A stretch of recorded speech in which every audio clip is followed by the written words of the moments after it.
গতকালকে মনস্বীর জন্য আমাদের ছিল ফার্স্ট ডে কালেকশন। আর ফার্স্ট ডে কালেকশনে কত টাকা উঠেছে কি না সেগুলো আমরা এখনও জানি না, কারণ বক্সগুলো এখন আমরা ওপেন করিনি।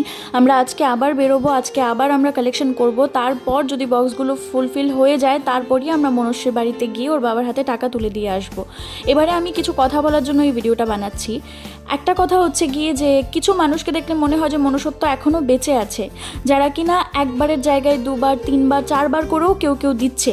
আমাদের আগেও অনেকে কালেকশনে বেরিয়েছে। এবার সবচেয়ে বড় কথা হচ্ছে শুধু একটা গ্রুপ নয় বা একজন দুজন নয়, সবাই চেষ্টা করছে নিজেদের মতো করে বেরিয়ে টাকা কালেকশন করে মনস্বীর বাড়িতে নিয়ে দিয়ে আসার জন্য। প্রত্যেকে চেষ্টা করছে। এবার কেউ কেউ আছে মুখের উপরেই মানা করে দিচ্ছে যে না আমরা দেবো না, আমরা অলরেডি 3বার দিয়ে দিয়েছি। ঠিক আছে, দ্যাটস ফাইন, তুমি দিয়েছো, তুমি আর দেবে না, সেটা কোনো ব্যাপার নয়। কিন্তু এর বদলে মুখের উপর খারাপ ব্যবহার তো অন্তত পক্ষে করো না, যে এটা আজকালকার দিনের ব্যবসা হয়ে গেছে, সবাই কিছু একটা হলেই বক্স নিয়ে চলে আসে টাকার জন্য। দেখো, সর্বপ্রথম কথা হচ্ছে আমরা কেউই এখানে ব্যবসা করতে বেরোইনি।